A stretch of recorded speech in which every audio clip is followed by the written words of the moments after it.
अस्सलाम वालेकुम everyone, welcome to topic order. आज हम डिस्कस करेंगे फाइनेंशियल सिस्टम के टॉपिक को कि फाइनेंशियल सिस्टम क्या होता है। A financial system is a network that connects people who have money, savers, with people who need money, borrowers through banks, markets and financial institutions। Means financial system एक ऐसा network है जो सेवर्स और borrowers को आपस में कनेक्ट करने का काम करता है। सेवर्स वो लोग जिनके पास एक्स्ट्रा पैसा होते हैं जिन्हें हम सेवर्स कहते हैं, और बोरोवर्स वो लोग जिनको पैसे की ज़रूरत होती है। मतलब फाइनेंशियल सिस्टम पैसे को एक जगह से दूसरी जगह मूव करता है, जहाँ पैसे सेव किए गए हैं वहाँ से लेकर जहाँ पैसे की ज़रूरत है उन लोगों तक देता है।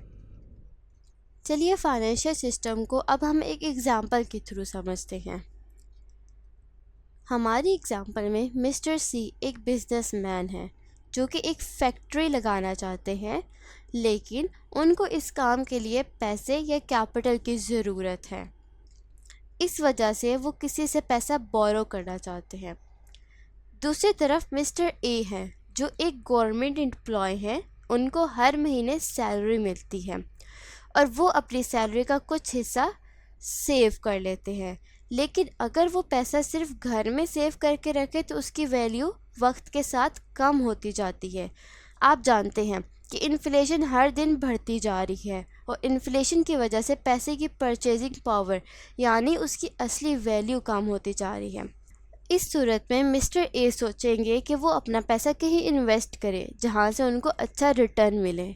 अब यहाँ एक तरफ मिस्टर ए जैसे लोग हैं जिनके पास एक्स्ट्रा पैसे हैं, उन्होंने उनको सेविंग्स के फॉर्म में रखा हुआ है, इनको हम सेवर्स कहते हैं। दूसरी तरफ मिस्टर सी बिजनेसमैन जैसे लोग हैं जिन्हें पैसे की ज़रूरत है, इनको हम इन्वेस्टर्स कहते हैं। अगर mister A directly her investor के पास जाएगा तो ये मुश्किल हो जाएगा, इसलिए इन दोनों के दरमियान एक सिस्टम होना चाहिए जो पैसा एक जगह से दूसरी जगह स्मूथली ले जाए, यानी सिस्टम जो सरप्लस यूनिट यानी सेवर्स से पैसा लेकर डेफिसिट यूनिट यानी इन्वेस्टर तक पहुंचाता है, उसे हम फाइनेंशियल सिस्टम कहते हैं। फाइनेंशियल सिस्टम का बेसिक पर्पस यही होता है कि जिन लोगों के पास पैसा ज़्यादा है, सरप्लस फॉर्म में है, उनसे लेकर उन लोगों को दिया जाए जिन्हें उसकी ज़रूरत है, यानी डेफिसिट यूनिट्स वालों को। इन्वेस्टर अगर फैक्ट्री लगाएगा तो एम्प्लॉयमेंट क्रिएट होगी, लोगों को जॉब्स मिलेंगी और वो लोग फिर सेविंग करेंगे। इसी तरह ये पूरा फाइनेंशियल सिस्टम का साइकिल चलता रहता है और इकोनॉमी ग्रो करती रहती है। नेक्स्ट हम फाइनेंशियल सिस्टम के कंपोनेंट्स की बात करें तो हमारे पास 4 मेन कंपोनेंट्स हैं। नंबर 1 हमारे पास है फाइनेंशियल इंस्टीट्यूशन, सेकंड हमारे पास है फाइनेंशियल मार्केट्स, थर्ड हमारे पास है फाइनेंशियल इंस्ट्रूमेंट्स एंड फोर्थ हमारे पास है फाइनेंशियल सर्विसेज। अब हम वन बाय वन इन कंपोनेंट्स को डिटेल में डिस्कस करेंगे। सबसे पहले हमारे पास है financial institutions. Financial institutions are those who deal in the exchange of financial instruments. Means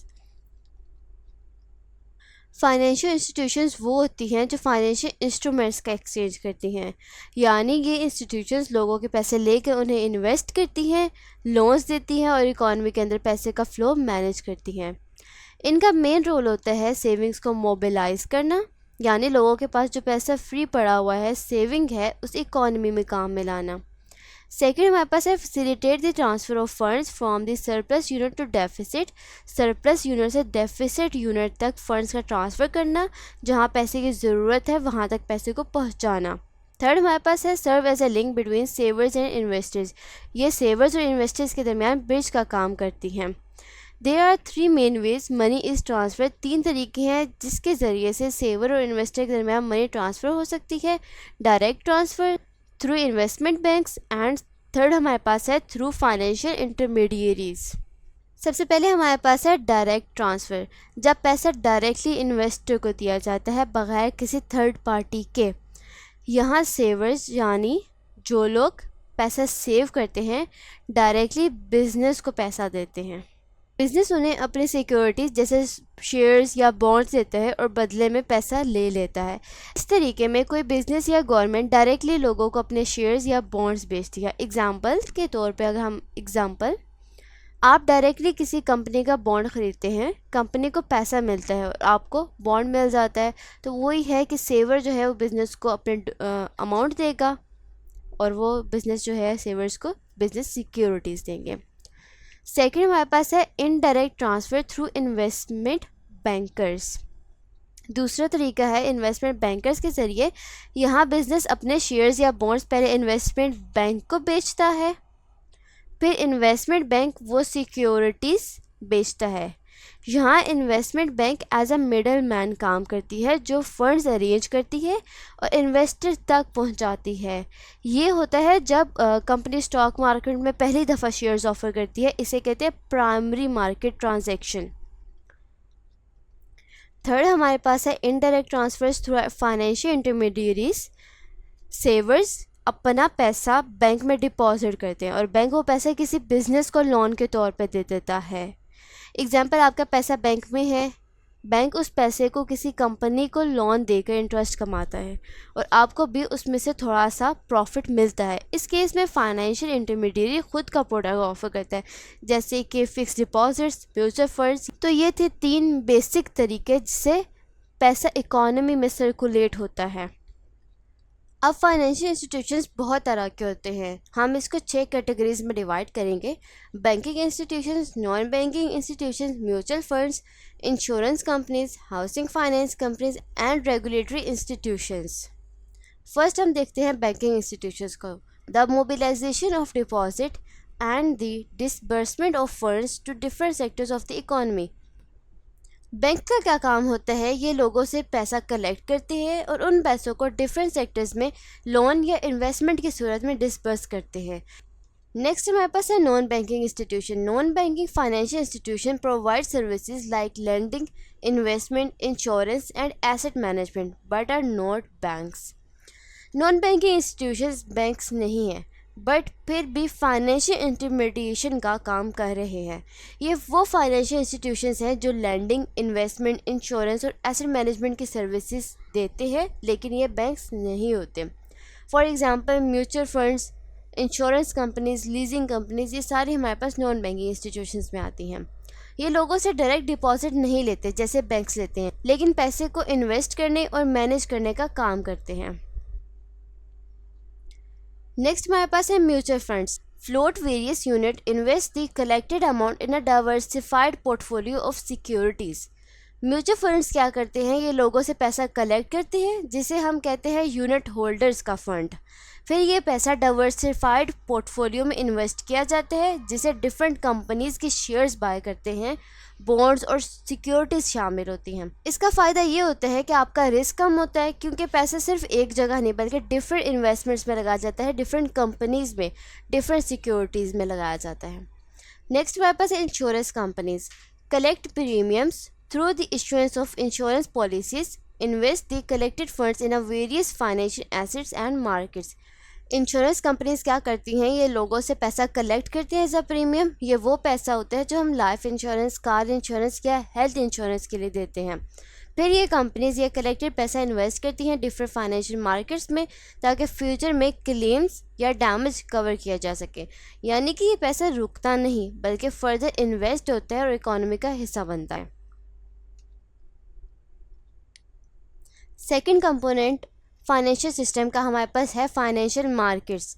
financial market is a platform और system where people and institutions buy and sell financial assets like stocks, bonds, currencies and derivatives. Financial market एक ऐसी place या एक ऐसा mechanism बोल लीजिए जिसमें financial asset बेचे जाते हैं और ख़रीदे जाते हैं, बाय एंड सेल होता है। मतलब फाइनेंशियल मार्केट का काम है फाइनेंशियल एसेट्स की ट्रेडिंग को फैसिलिटेट करना। अब फाइनेंशियल एसेट हमारे पास क्या होते हैं, वो स्टॉक हो सकते हैं, बॉन्ड्स हो सकते हैं, करेंसीज हो सकती हैं और हमारे पास म्यूचुअल फंड्स या डेरिवेटिव्स। नेक्स्ट है हमारे पास इश्यूएंस ऑफ फाइनेंशियल इंस्ट्रूमेंट। ये फाइनेंशियल एसेट्स मार्केट में आते कैसे हैं, इसके 2 तरीके होते हैं। प्राइमरी मार्केट हमारे पास है और सेकेंडरी मार्केट है। Primary market, the primary market is where financial instruments are issued for the first time by companies or governments to raise capital from investors. The issuer receives the funds directly. ये वो market होती है जहां नए first time instruments, financial instruments पहली बार issue किए जाते हैं। फॉर एग्जांपल, जब कोई कंपनी अपने शेयर्स पहली दफ़ा पब्लिक को ऑफर करती है, इसे कहते हैं इनिशियल पब्लिक ऑफरिंग, IPO। इस केस में पैसा सीधा कंपनी तक जाता है। सेकेंड हमारे पास है secondary market. The secondary market is where already issued financial institutions are bought and sold among investors. Stock exchange trading, ये वो जगह है जहां ऑलरेडी इशूड सिक्योरिटीज़ को आपस में बाय या सेल करते हैं। फॉर एग्जांपल, आपने किसी कंपनी का शेयर पहले से ख़रीदा हुआ है और अब आप उसे किसी और को बेचना चाहते हैं, तो ये ट्रांजैक्शन स्टॉक एक्सचेंज के ज़रिए होती हैं और इसको हम लोग सेकेंडरी मार्केट ट्रांजैक्शन करते हैं क्योंकि ये सेकेंडरी मार्केट के अंदर होती हैं। यहाँ पैसा इन्वेस्टर से इन्वेस्टर के बीच होता है, कंपनी को दोबारा पैसा नहीं मिलता। अब हम बात करते हैं फाइनेंशियल मार्केट्स के एक और इम्पॉर्टेंट कैटेगरी के बारे में, और वो है मैच्योरिटी ऑफ फाइनेंशियल इंस्ट्रूमेंट्स की बेसिस पे। फर्स्ट हमारे पास money market. Money market deals with short term financial instruments those that mature within 1 year, highly liquid and used for short term borrowing and lending, low risk, low return। Money market वो market होती है जहां short term financial instruments का लेन then होता है। Short term का मतलब है वो इंस्ट्रूमेंट जो 1 साल के अंदर मेच्योर हो जाते हैं। For example, treasury bills, commercial papers, certificate of deposit, ये सब हाईली लिक्विड इंस्ट्रूमेंट होते हैं, यानी आप इनको जल्दी कैश में कन्वर्ट कर सकते हैं। और ये कहाँ यूज़ होती है? मनी मार्केट ज़्यादातर शॉर्ट टर्म बोरोइंग या लैंडिंग के लिए यूज़ होती है, जैसे बैंक्स या कॉरपोरेशन को कुछ टाइम के लिए पैसा चाहिए होता है। अगर हम रिस्क एंड रिटर्न की बात करें तो मनी मार्केट इंस्ट्रूमेंट का रिस्क लो होता है, इस वजह से रिटर्न भी कम होता है, लेकिन सिक्योर रिटर्न होता है। नेक्स्ट हमारे पास है capital market. Capital market deals with long term financial instruments those that mature in more than 1 year और have no maturity at all. Capital market वो जगह है जहां लॉन्ग टर्म फाइनेंशियल इंस्ट्रूमेंट्स का काम होता है। लॉन्ग टर्म का मतलब है ऐसे इंस्ट्रूमेंट जो 1 साल से ज़्यादा टाइम में मैच्योर होते हैं या कभी मैच्योर ही नहीं होते, like some stocks, examples shares, bonds, debentures. अब कैपिटल मार्केट कहाँ यूज़ होती है? कैपिटल मार्केट को यूज़ किया जाता है ज़्यादातर लॉन्ग टर्म इंस्ट्रूमेंट्स के लिए, जहाँ इन्वेस्टर्स अपना पैसा ज़्यादा टाइम तक इन्वेस्ट करते हैं ताकि ज़्यादा रिटर्न मिल सके। रिस्क और रिटर्न की हम बात करें तो कैपिटल मार्केट में रिस्क ज़्यादा होता है, लेकिन अगर स्मार्ट इन्वेस्टमेंट हो तो रिटर्न भी हाई मिलता है। High risk high return. अब हम समझते हैं फाइनेंशियल मार्केट्स के स्ट्रक्चर को, यानी ये मार्केट किस तरह ऑर्गेनाइज होती है। इस स्ट्रक्चर की 2 मेजर टाइप्स होती है, organize market and over the counter market. Organize market, an organized market is a regulated and formal marketplace where financial instruments are traded on an official exchange under strict rules and supervision। Organize market का मतलब है एक proper regulated और official जगह जहां financial instruments trade किए जाते हैं। यहाँ हर चीज़ रूल के मुताबिक होती है और ट्रेडिंग एक स्पेसिफिक जगह पर होती है जिसे एक्सचेंज कहते हैं। फॉर एग्जाम्पल, स्टॉक एक्सचेंज जहां कंपनीज के शेयर्स खरीदे और बेचे जाते हैं। यहाँ स्ट्रिक्ट रेगुलेशंस होती है, प्रॉपर सुपरविजन होती है ताकि फ्रॉड या मैनिपुलेशन ना हो सके। ये मार्केट्स इन्वेस्टर्स के लिए ज़्यादा सेफ और ट्रांसपेरेंट होती हैं। सेकेंड हमारे पास है over the counter market. The OTC और over the counter market is a decentralised market where trading occurs directly between parties without using a formal exchange. Over the counter market एक decentralise यानी non exchange based market होती है। यहाँ buyers और sellers directly deal करते हैं बिना किसी फॉर्मल एक्सचेंज के। फॉर एग्जांपल, करेंसी ट्रेडिंग जहाँ बैंक्स या इंस्टीट्यूशंस डायरेक्टली करेंसी बाय और सेल करते हैं। इस मार्केट में रेगुलेशंस कम होती हैं, इसलिए रिस्क ज़्यादा हो सकता है, लेकिन फ्लेक्सिबिलिटी भी ज़्यादा होती है। पार्टीज अपने टर्म्स पर डील करती हैं। Third component of financial system हमारे पास है financial instruments. Financial instruments are contracts that represent a financial assets to one party and a liability और equity to another. They are used for raising funds, investing, hedging risk और transferring value. Financial instrument असल में एक contract या agreement होते हैं जो दो पार्टीज़ के दरमियान होता है। एक पार्टी के लिए ये एसेट होते हैं और दूसरे के लिए ये लायबिलिटी या इक्विटी होता है, यानी पैसा देना होता है या ऑनरशिप देनी होती है। ये इंस्ट्रूमेंट्स किस लिए यूज़ होते हैं? ये पैसा रेज करने के लिए यूज़ होते हैं, पैसे को इन्वेस्ट करने के लिए, रिस्क को हेज करने के लिए या वैल्यू को ट्रांसफ़र करने के लिए हमारे पास यूज़ होते हैं। हम अपने टॉपिक में फाइनेंशियल इंस्ट्रूमेंट्स 3 तरह का डिस्कस करेंगे। अपने इस लेक्चर में हम 3 तरह के फाइनेंशियल इंस्ट्रूमेंट्स को डिस्कस करेंगे। फर्स्ट डेट, सेकंड इक्विटी को एंड थर्ड डेरिवेटिव्स को हम डिस्कस करेंगे। सबसे पहले हम डेट इंस्ट्रूमेंट्स को डिटेल में डिस्कस करते हैं। Debt instruments are contracts that obligate the borrower to repay the lender the borrowed amount principal along with interest at a future date. Debt instruments वो कॉन्ट्रैक्ट होते हैं जिसमें बोरोवर को पैसा वापस करना होता है, प्रिंसिपल अमाउंट के साथ इंटरेस्ट भी। फॉर एग्जांपल हमारे पास bonds, treasury bills, debentures and commercial papers, ये हमारे पास इसकी एग्जांपल्स आ जाती हैं। अब अगर हम टाइप्स ऑफ डेट सिक्योरिटीज़ की बात करें तो हमारे पास 2 मेन टाइप्स के अंदर डिवाइड होता है, trading and security. And then security 2 types के अंदर डिवाइड होते हैं, secure security and unsecure security. इसी तरह trading, tradables debt and non tradable debt के अंदर डिवाइड होते हैं। नॉन ट्रेडेबल डेट 2 टाइप्स के अंदर डिवाइड होते हैं एंड ट्रेडेबल डेट भी 4 टाइप्स के अंदर डिवाइड होता है। हम इसी को अब आगे डिटेल में डिस्कस करते हैं। सबसे पहले हम लोग डिस्कस करेंगे ट्रेडिंग को। ट्रेडिंग में हमारे पास आता है tradable debts. These can be freely bought or sold in financial markets, especially secondary markets. ये वो इंस्ट्रूमेंट्स होते हैं जो आप मार्केट में फ्रीली बाय या सेल कर सकते हैं, खासकर सेकेंडरी मार्केट में। For example bonds. अब बॉन्ड्स की भी डिफरेंट टाइप्स होती हैं, that are callable bond, non callable bond, convertible bond and non convertible bond. Callable bond, a bond that can be redeemed early by the issuer before its maturity. Issuer इस bond को maturity से पहले ही redeem कर लेता है, यानी कि जल्दी वापस ले लेता है। Non callable bond, a bond that can not be redeemed before maturity and must be held till the end. इस बॉन्ड को मेच्योरिटी से पहले रिडीम नहीं किया जा सकता और इसे एंड तक होल्ड करना लाजमी होता है।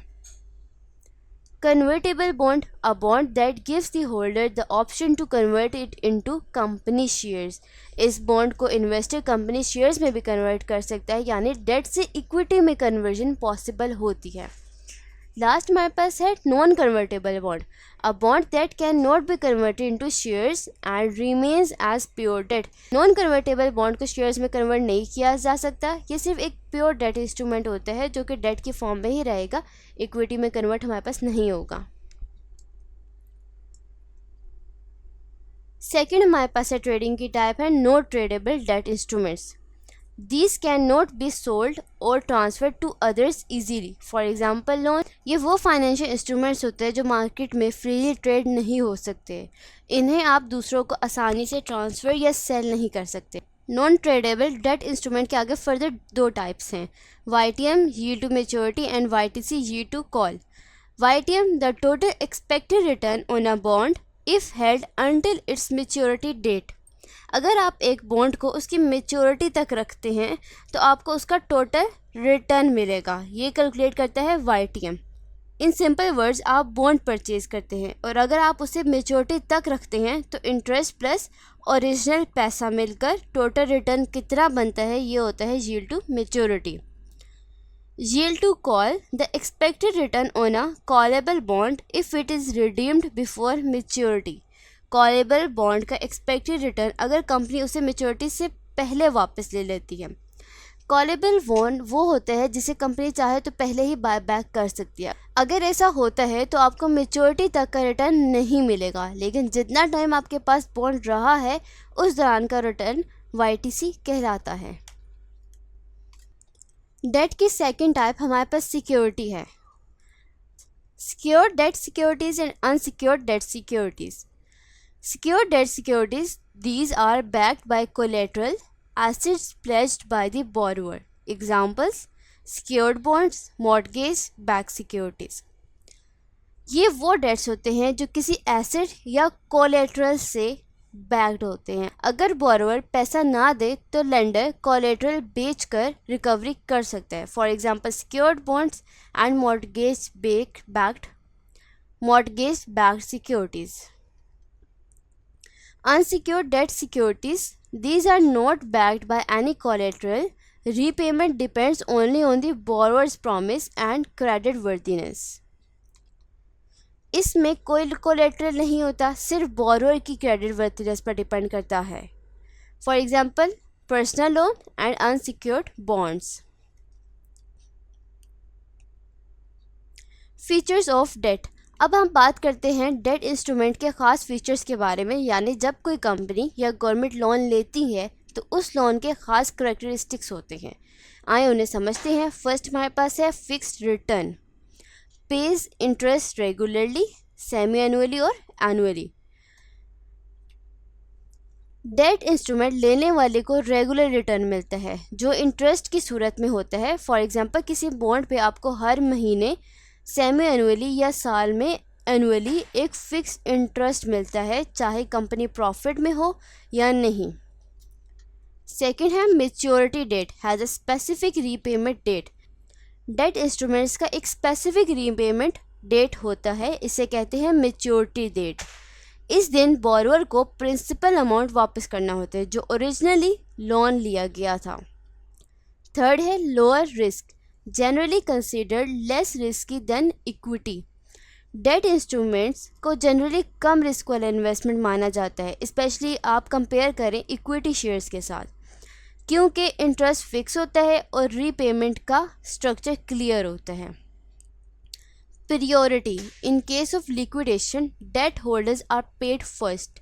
अगर कभी कंपनी बंद हो जाए या उसे लिक्विडेट किया जाए तो सबसे पहले डेट होल्डर्स को पेमेंट मिलती है, उसके बाद शेयर होल्डर्स को। इस वजह से डेट ज़्यादा सिक्योर माना जाता है। No ownership, lenders do not get ownership in the company. Debt लेने वाले यानी लेंडर्स कंपनी के मालिक नहीं बनते, उन्हें सिर्फ उनका इंटरेस्ट और प्रिंसिपल वापस मिलता है। कंपनी के डिसीजन मेकिंग में उनका कोई रोल नहीं होता। सेकंड फाइनेंशियल इंस्ट्रूमेंट जिसको हम डिस्कस करेंगे वो हमारे पास है equity instruments. Equity instruments represent ownership in a company.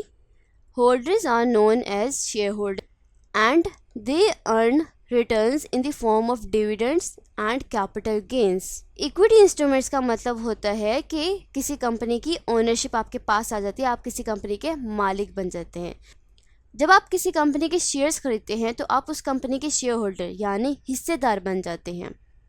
आपको कंपनी के प्रॉफिट से डिविडेंड मिल सकता है या फिर जब शेयर की प्राइस बढ़ती है तो कैपिटल गेन होता है। इक्विटी की दो टाइप्स होती है, common shares and preferred shares.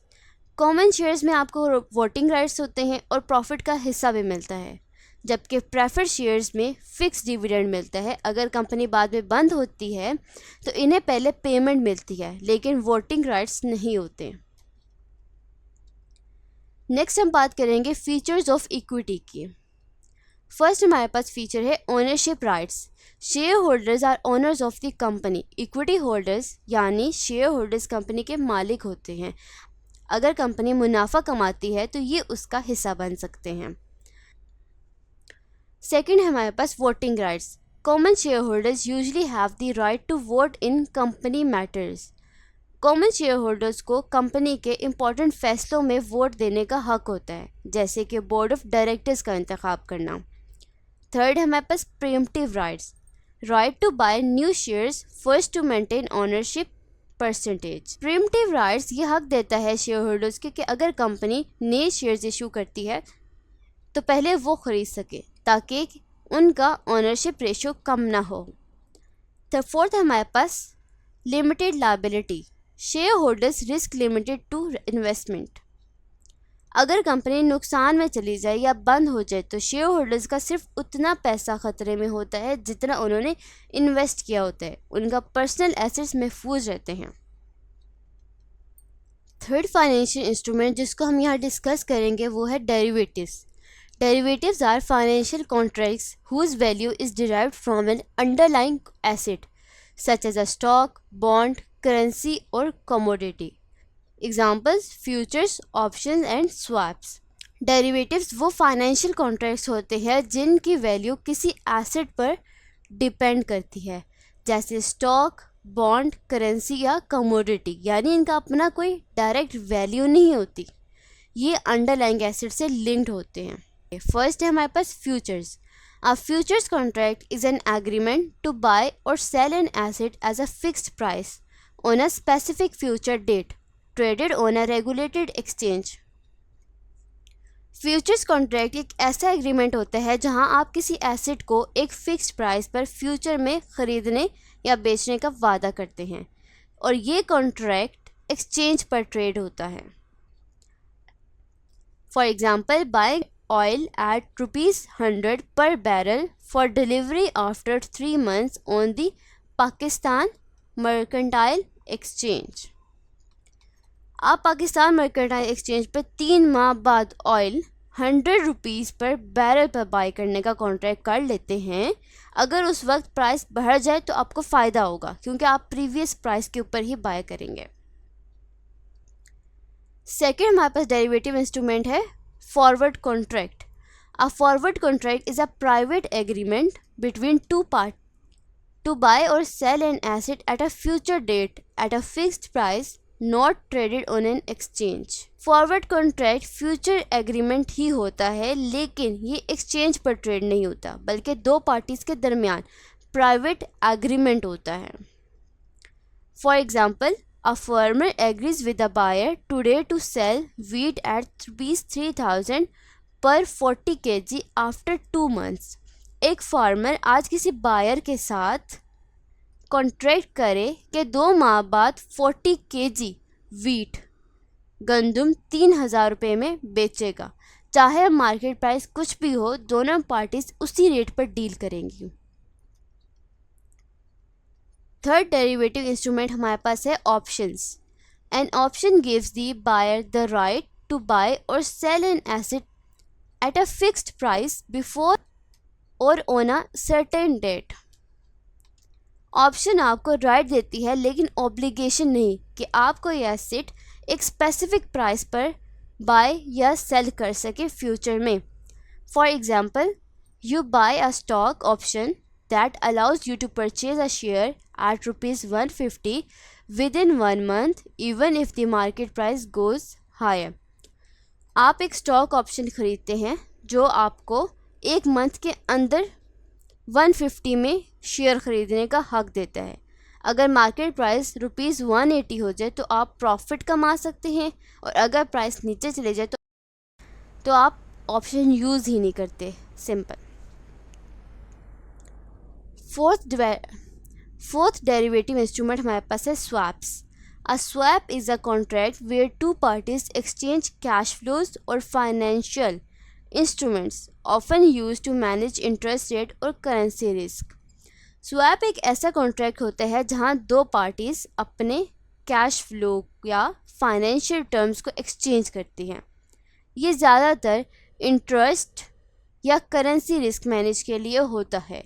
For example, a company with a fixed rate loan swaps payments with another company that has a floating rate loan. एक कंपनी के पास फिक्स रेट लोन होता है और दूसरी के पास फ्लोटिंग रेट लोन होता है। दोनों कंपनीज डिसाइड करती हैं कि वो अपने पेमेंट स्वैप कर लें ताकि दोनों को अपनी रिक्वायरमेंट के मुताबिक बेनिफिट मिले। तो ये होता है हमारे पास swaps. Fourth component of financial systems हमारे पास है financial services that ensures the smooth flow of financial activities in the economy, cater to the needs of financial institutions, financial markets and financial instruments. Financial services वो services या facilities होती हैं जो economy के अंदर फाइनेंशियल एक्टिविटीज़ को smooth बनाती है, यानी पैसे का फ्लो, इन्वेस्टमेंट, सेविंग और रिस्क मैनेजमेंट को आसान बनाती हैं। ये सर्विसेज इसलिए होती हैं ताकि बिजनेसेस और गवर्नमेंट के दरमियान मनी का मनी का फ्लो स्मूथली और इफ़ेक्टिवली चलता रहे। किस चीज़ों से ये कैटर करती है? ये 3 एरियाज़ में काम करती हैं। फाइनेंशियल इंस्टीट्यूशंस जैसे कि banks, insurance companies, investment firms. For example आप लोन लेते हैं बैंक से या अपना पैसा डिपॉजिट करते हैं बैंक में, या ये बैंक आपको फाइनेंशियल सर्विस दे रहा है। फाइनेंशियल मार्केट जैसे stock market, bond market. For example जब आप शेयर्स बाय या सेल करते हैं तो आपको ब्रोकर की सर्विस चाहिए होती है, ये भी फाइनेंशियल सर्विस में हमारे पास आती है। And third is financial instrument जैसे stocks, bonds, derivatives. For example आप इंश्योरेंस पॉलिसी या म्यूचुअल फंड लेते हैं, ये भी एक फाइनेंशियल इंस्ट्रूमेंट है जिसमें आपको एक्सपर्ट सर्विस मिलती है। आज के लिए इतना ही। नेक्स्ट वीडियो में हम टाइम वैल्यू ऑफ मनी को डिस्कस करेंगे। Thank you.